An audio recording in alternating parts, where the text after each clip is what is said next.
Well, hello again, and welcome to another session of the 18th Annual Transforming the Teaching and Learning Environment Virtual Conference. I'm Bob Hales.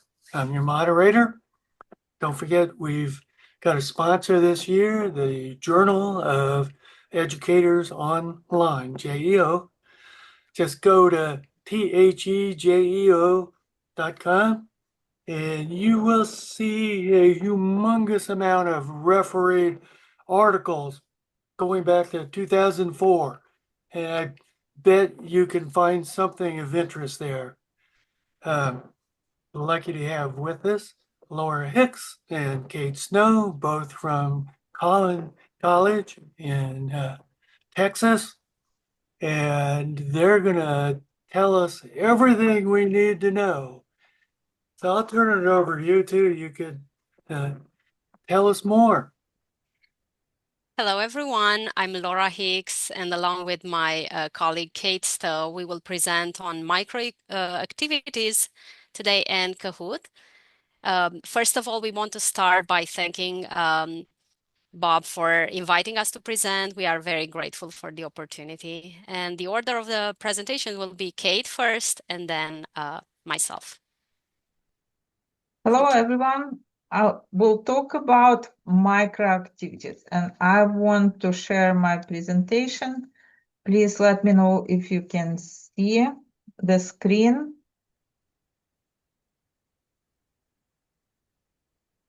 Can you see the screen? Not yet. Not yet. Okay.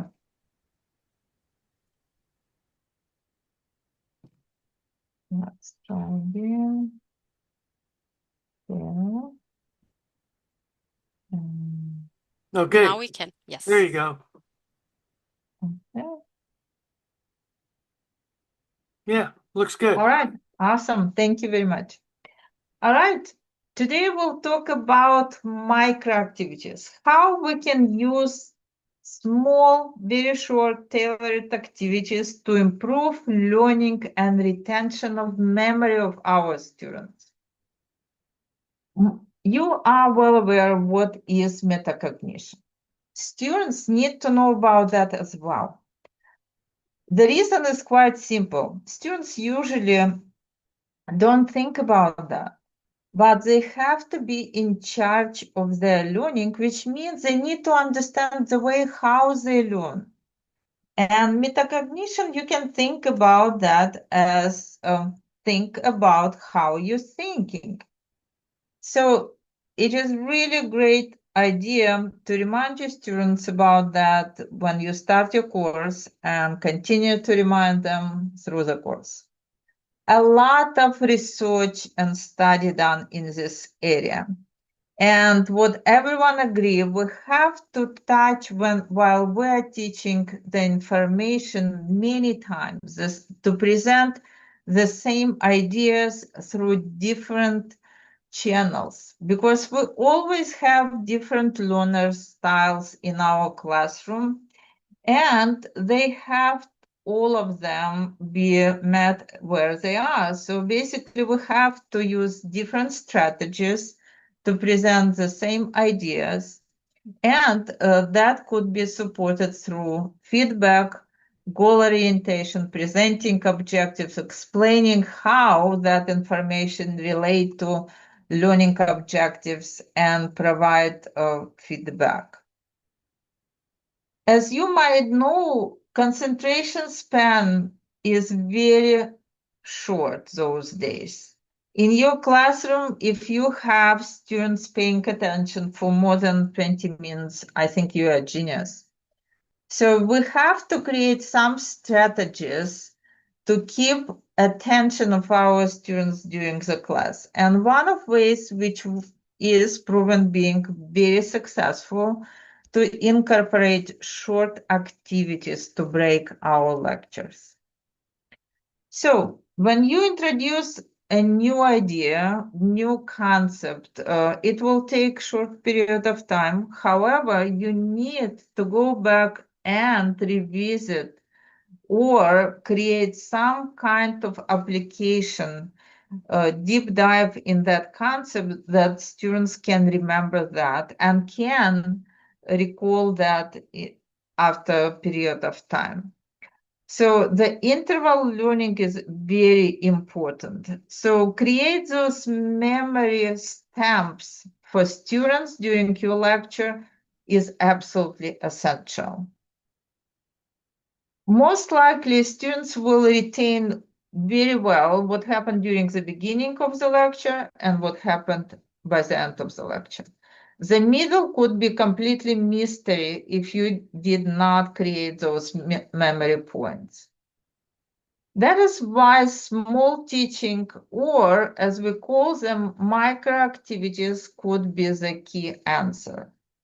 I was introduced the idea in 2008 when I just started to teach, and I was teaching MBA students, and it was a very challenging to me to lecture for a long time and keep their attentions. So I was told I have to completely change philosophy of my teaching. And when I was introduced to short, tailored activities, that was truly the positive change for me personally. So what is important? First of all, the instructional alignment. Those activities which you want to incorporate, those could be highly correlate to your learning objectives or daily objectives.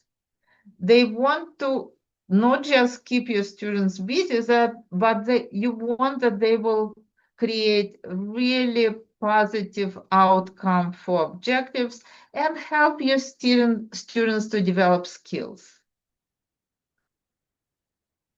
A good research done by philosophy professor Marin's mindful moments activities in 7 categories. Those could be used in any class, including online. So those in front of you, examples of those 7 categories, I use them as well. So when you use microactivities, you can use them basically almost at any time of your class. I will provide you several examples of activities which you can use during the start of the class, and you can use them during the class and by the end of the class. Laura will show us Kahoot, how you can incorporate Kahoot, and that could be done actually at the beginning of the class, or it could be done by the end of the class, or at any time. At the start of the class, several examples in front of you of very successful activities. I usually use mental gym. I ask my students different questions which cover last meeting or prior week's content, and multiple students will give answers and we'll talk about them. Questions of the day is a really great idea as well. I use that often in my dual credit classes. The first slide which I showed my students has some very colorful picture and a question which would be explained during the lecture. And we'll talk about that. We'll create hypotheses, what will be really how that could correlate to our subject. Quick quizzes, those could be traditional on paper, those could be Kahoots, those could be done as a flashcards. All those type of activities could be very helpful and successful for student learning. Think, pair, and share, one of my favorite activities, because it could be incorporated in many different forms. It takes 5-8 minutes in general, but you can deepen and make it as long as you wish. So you give some prompt or some question or some material for students to read or observe or watch, and ask them to think for several minutes. After that, you will pair them and ask to collaborate and provide as a team mutual response. So that can be really nice short activity to incorporate during the class. You can do the same online. I use it for online classes as well. You can do them as a small team activity, and students can collaborate under the team space and post their mutual response. One of examples, I created a short activity in class, and I will show you how that looks in on Canvas. So in my economics class, we talk about negative externalities. So I ask students to read a short article from CNN and provide them with a question. After they're done with reading, they collaborate in pairs for 2 minutes and provide their mutual response. Also, as an assessment, and you can incorporate assessment for grade, I ask them to complete multiple choice short questionnaire. So as you can see, you can really create any kind of type of assessment from think, share, and pair. Real-world applications are my favorite. In economics, we definitely use a lot of real-world applications to connect to the theory. So students can be given a short scenario or reading, and they can propose to answer or create some output for grade or as a practice. And that is an example, again, it is current topic about incentives, and students analyze some concepts which correlate to opportunity cost and incentives, and they have to provide the answers under the assignment. One of my favorite activities is economic experiment in class. And we do experiment explaining, analyzing the price elasticity of demand. It is very active and it is very effective learning for small teams.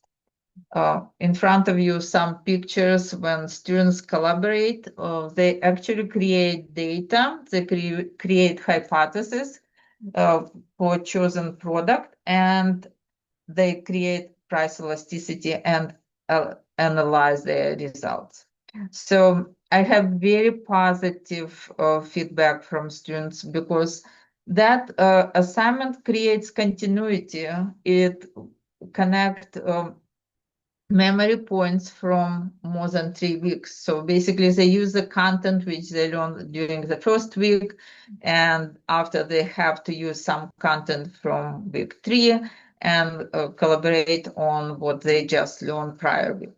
So basically it is many points connected together to be that they can be able to complete their assignment. And one more experiment at the beginning of the class, which is extremely, I think, important for students. They analyze value of time, they calculate what is true value of their own time, they share ideas, and they can more adequately understand the way how they make decisions about their time.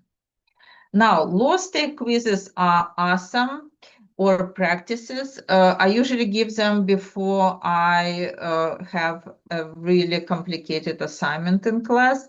So students have opportunity not just review what they learned before, but they deep dive in something which they might not understand.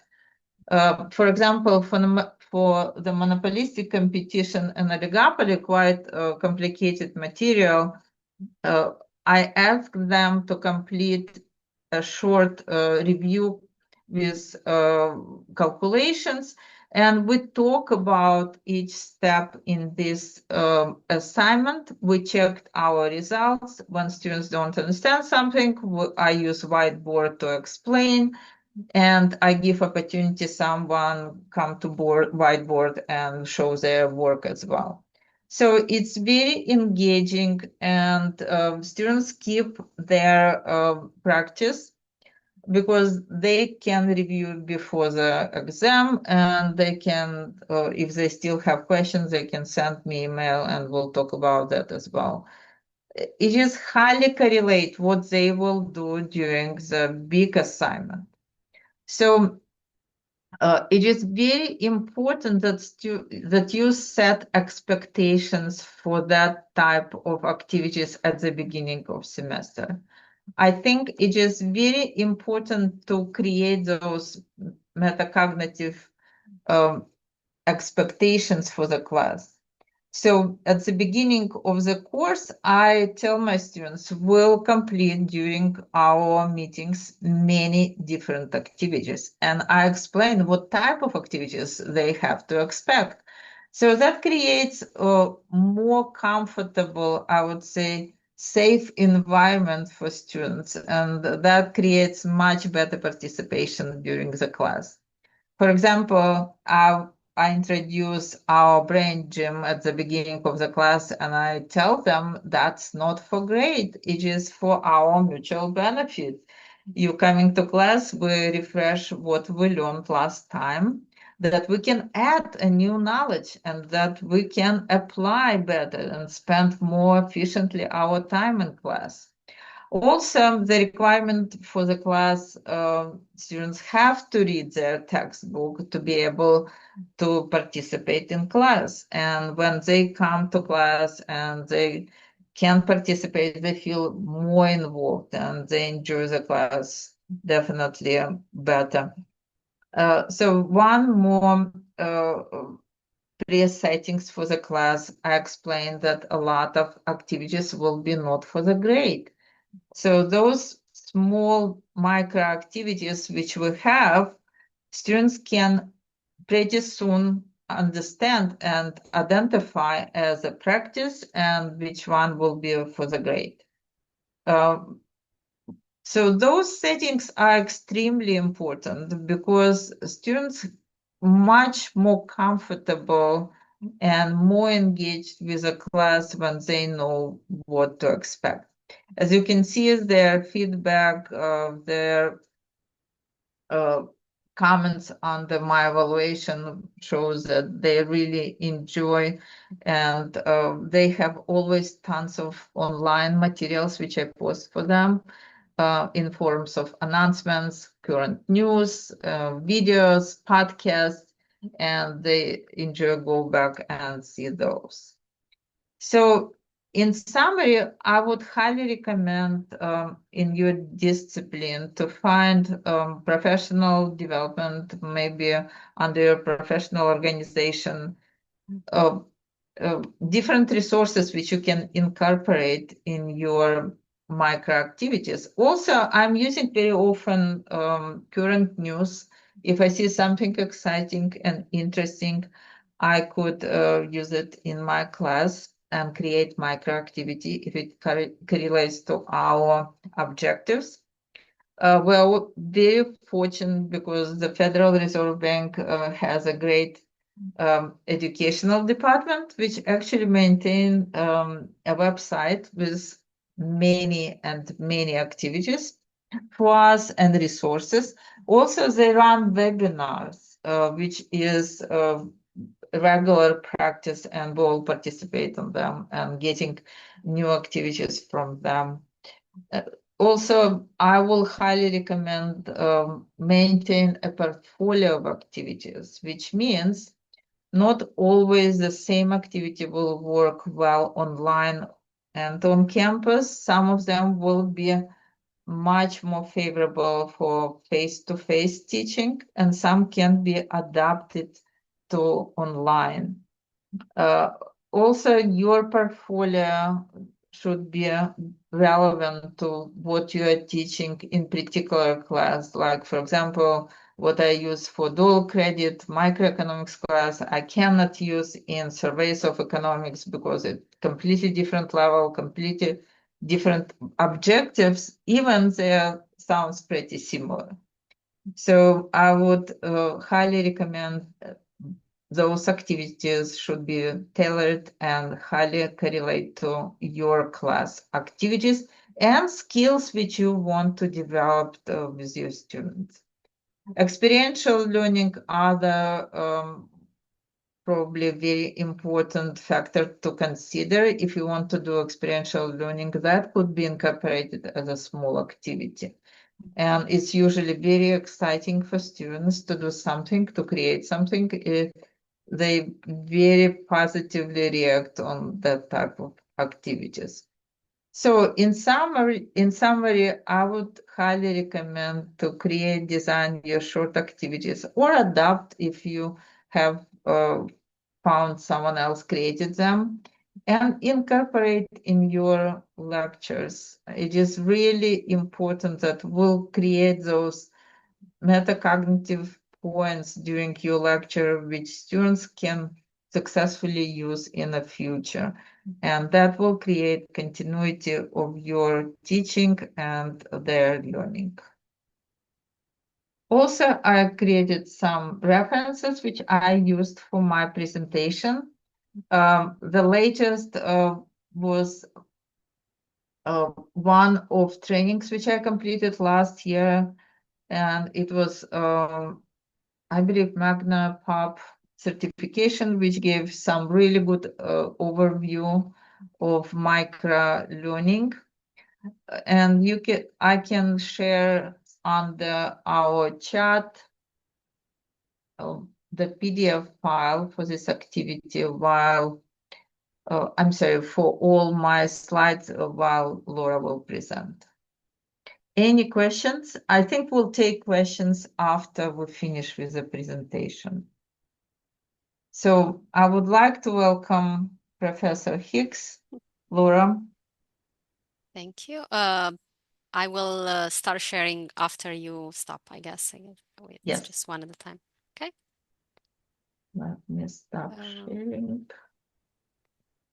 Yeah, it's still you. Okay. So let me start my presentation. My presentation is much shorter because it's targeted to Kahoot.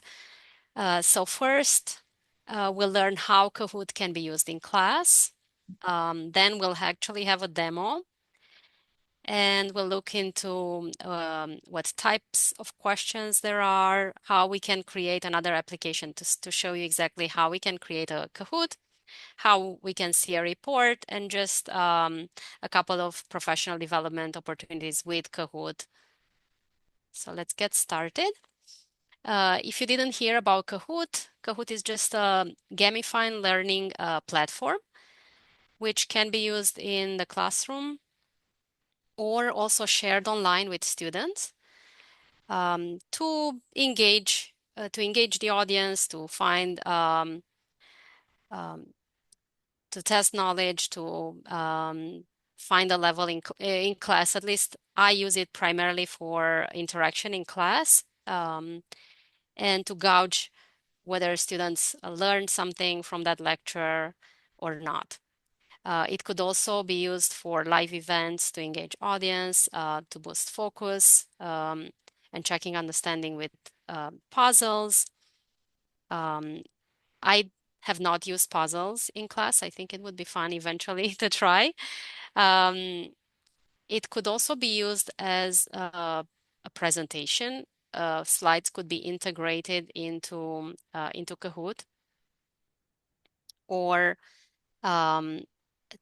for brainstorming to collect, discuss, and vote on various ideas. So let's see how this works. First of all, I think it loads the page, the Kahoot, right? You see it? Okay. We'll generate a QR code.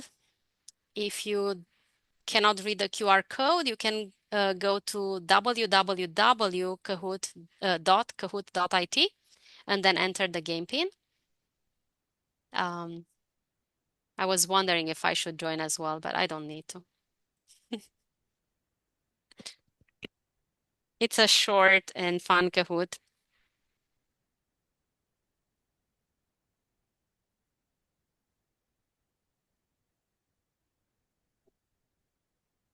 Kate, you can join if you can. Can you? Yes, Right? I Yeah, did. okay. Mm-hmm. Oh, perfect. And when you're in, we'll start. Mhm. I don't see it. Let me. Oh, really? Mhm. Okay, great. Few more Okay. seconds. I usually tell my students if we are pressed on time, I give them 1 minute. If we have a little bit more time, I say 2 minutes to join.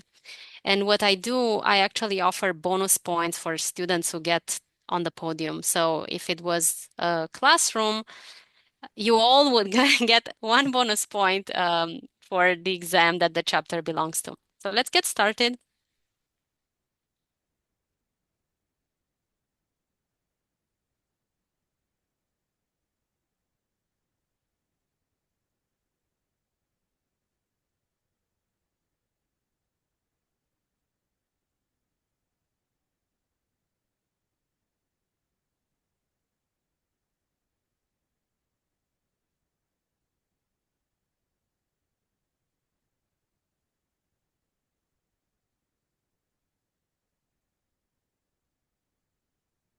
Well, mine would have been busy. I actually played the game myself and I wrote busy.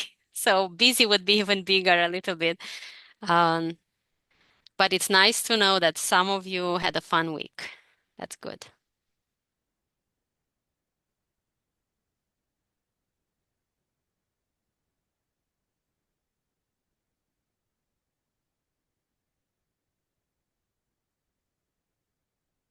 I hope this works for you. Oh, nice.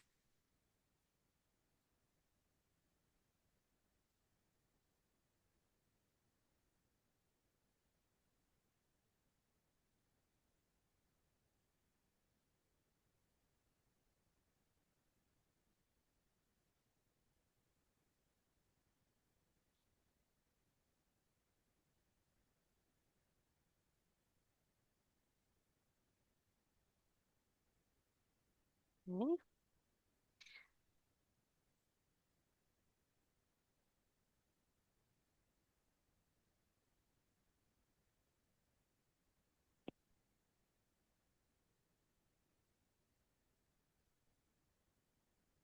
Okay, very good. In a classroom setting, when I play my econ quizzes, if a lot of students get something wrong, then I stop and explain before I move to the next question. But here, obviously, everyone got it right.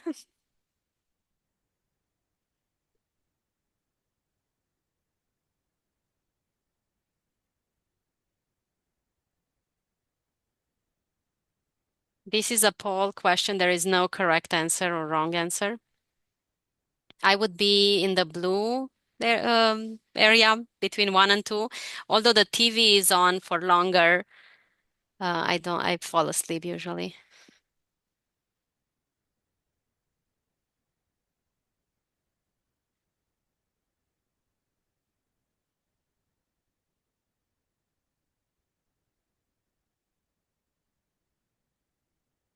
It is true. Yeah. It is the 25th edition. So I just thought I would. So this was a true and false. I walked through quite a few types of questions in this quiz, but there's one more. The next one is scale question.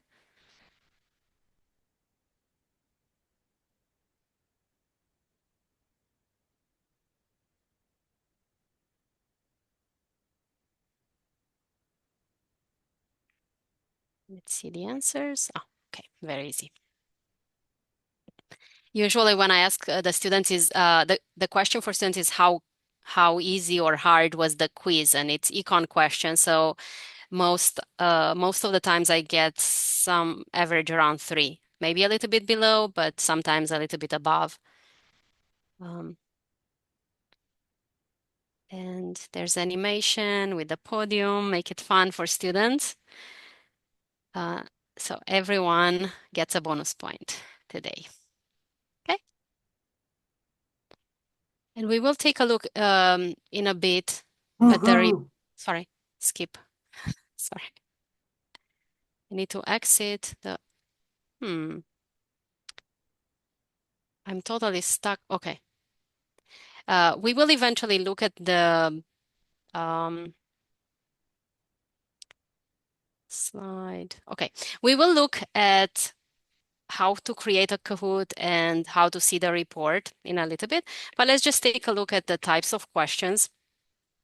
There's a free plan that includes quiz or multiple choice questions and true and false or false questions, and various paid plans that have poll, word cloud, pin answer, scale, slider, puzzle, quiz audio, and brainstorm. I have a handout with information on absolutely every single type of question, and I'll be happy to share it. But in general, there's a limit on the number of characters one can use for the question, around 120 characters, around 75 for the possible answers. Time can be adjusted depending on the type of questions from anywhere between 5 seconds to 4 minutes. And there are lots of things that can be done. Pictures could be added, audio, files and such. My experience with Kahoot, I discovered it in 2017. And until 2024, so for the first 7 years, I only used the free plan. To be honest, at the time when I discovered it, I don't think the paid plans offered too much more, so I didn't feel the need to get the paid plan. However, in the meantime, especially with the development in AI, the features of the paid plans are much better. So now it makes a difference. But at the time, I would just copy paste from my questions from a PDF or a PowerPoint and create my own quizzes. But now it's much easier. So let's see how it's done. I'll go back to Kahoot. I don't need too many links, but it asks me to log in, but everything is safe, so that's easy. See how we stay with time. I'll click Kahoot, Kahoot. And in the free version, you would just go to blank canvas and create multiple choice questions. But I'm going to try to create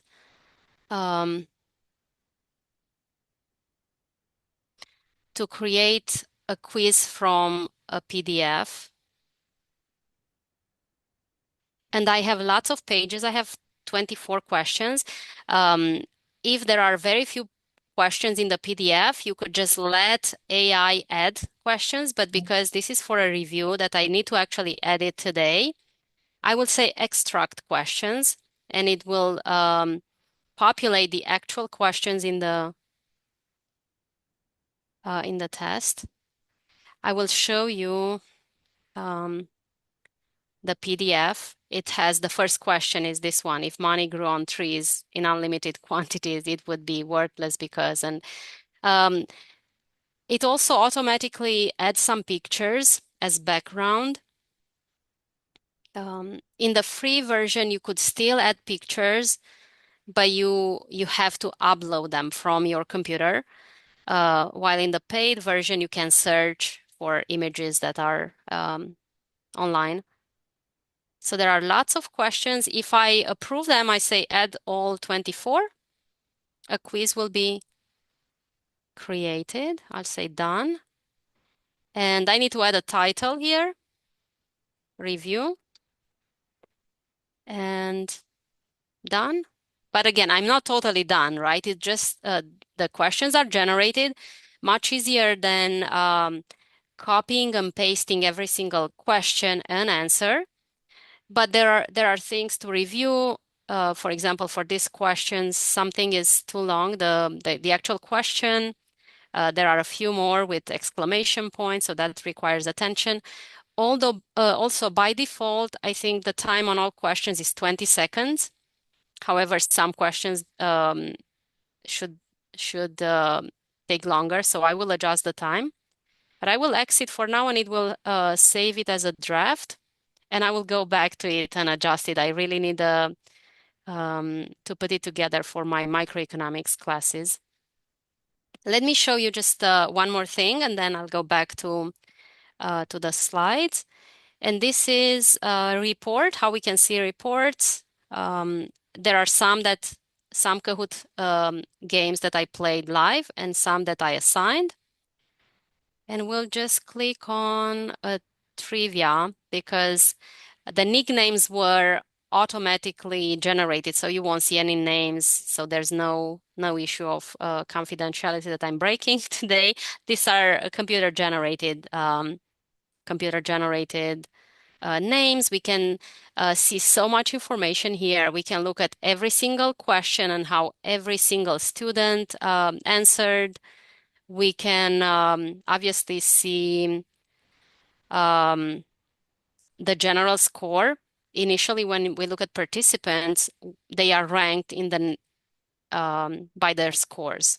So it helps. I don't need to record who gets bonus points at the end of the class. If I'm pressed for time, I'd rather answer some student questions than write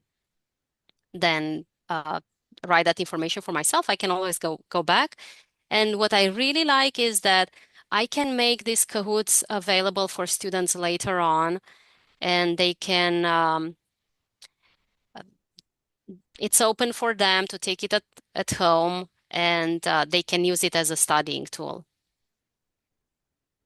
I didn't attend too many professional development events by Kahoot lately in the last couple of months, but they have monthly talks, and I think 3 times a year they have Kahoot EDU meetups, some online conference, and everything is available on the Kahoot /webinars. And that's all I have. Thank you so much. And feel free to reach out for any questions. But as I said, I will make sure to share my handout with you. Actually, I'll share one more thing before just the PDF that I used. This was the first question. So yeah, I do have to double check that the key was marked right. There were a couple of Kahoot quizzes that I created without providing the key, and still Kahoot selected something. I just didn't bother, removing the answer key, but it doesn't make a difference. So it's a really good tool, and it's helpful for myself for keeping the classes interactive and um, providing a review for students before exams.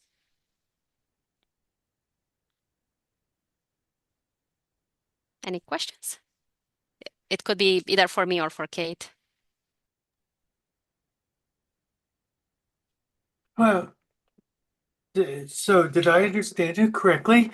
You pulled those questions from a PDF?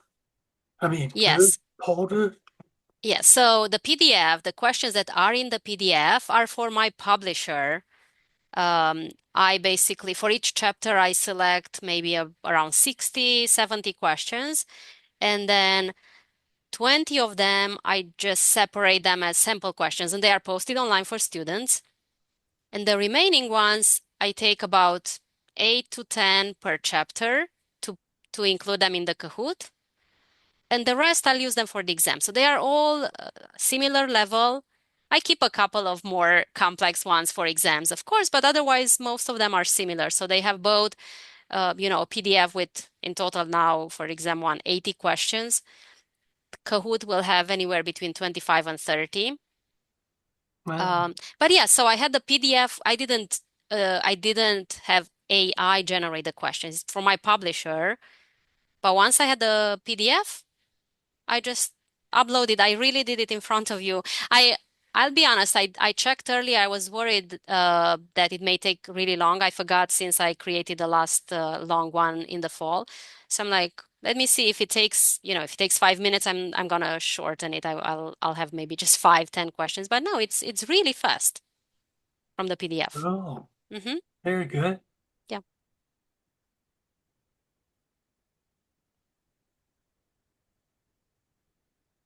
Ah, Keith, you're muted. All right, let's try that again. I've used the free version before, and I hadn't even realized how much more the paid version has. So that's actually really helpful to see that. Um, so yeah, thanks But for that. That's great. if you used if you started using it a while ago, I really don't think the paid version had a lot more. Yes, it allowed Oh, for more players, fewer restrictions, right? A couple more types of questions. But right now, it's really the content is much better now because of yeah, that's AI, I great. think. Yeah. That's so great. Yeah, thanks. You're welcome.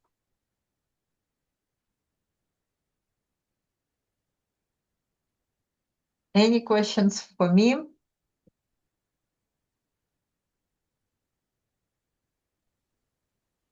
I don't think so. I think Kate, I've used a lot of those some of those tactics, the think, pair, share, the leadership ethics course I taught in the fall. I used a lot of question of the day, and that generated that. I did my own survey at the end of the class to see what worked well, and that was one of the top things because I tried to gear the questions based on what the students were interested in. So that seemed to go really well. So yeah. Thank you for sharing this. It's definitely a challenge with attention spans have shrunken so much. At some point it's going to be you get like 30 seconds to hold their attention. Hopefully And not. Yeah, uh, I've tried to utilize a lot of the like more kinetic things where it's like, all right, you can tell the class is zoned out, so like everybody stand up and we're gonna do a quick poll on like where you stand on social issues and do a spectrum across the room and stand and move, and then once they sit down, that often will kind of sh push people out of the funk that they're in. So yeah, Very true. physical activity it feels almost necessary when they're glued to the screens. Oh, which all of us, right? Like it's not just students. The more and more meetings I've been in with faculty, staff, and administrators where people are on their phones too. Like it's not just it's not just the It's youth. not just students, yes. Yeah. Absolutely. it is true. You need the very first class of a semester. You have to start out, getting people involved. It sets the tone. And then every class session, you need to start it out. Otherwise, they just fall, into that funk. They're doing everything but paying attention to what's going on. hmm Which becomes a challenge, initially coming up with all this stuff. But once you go through it, then it's a lot easier. If you get over that hump, hmm um, but yeah, I go back when I was in high school, had a history class. The instructor, the teacher was also the baseball coach. Uh, very good at it. And it was right after lunch. Now, first he would always, in the wintertime, he'd open the windows. Said the blood's going to your stomach, not your head. But also, if you weren't paying attention, he's throwing a fastball at you. And that's one way to get their attention. But fortunately, just for the heck of it, he threw a fastball at me. But I was paying attention. I caught it. But a lot of people got smashed pretty good. So that's one way to do it, though. Nowadays, it's probably a lawsuit. Yeah, we couldn't we It's could not. Yeah. lawsuit. Um, thank you both. I actually have to run to go grab my kid from after school. But thanks Oh, very let him Thank you. much. Thank you walk. for Let him joining. walk Thank you for now. Good joining. for him. Thank you. Yeah. Have a great rest of the weekend. You too. Thank you. You too. Thank you. Thanks Bye. for joining us. Well, and I want to thank Linda and Kate for taking the time to do this. Uh, I found this really interesting. I've heard of Kahoot, hadn't really explored anything. And as Keith is saying, you can do a lot of things with it. And it ties in nicely with doing those little micro activities. So So thanks so much. And I've made it through Friday the 13th and everything has worked well. And again, I appreciate you taking the time to do this. Thank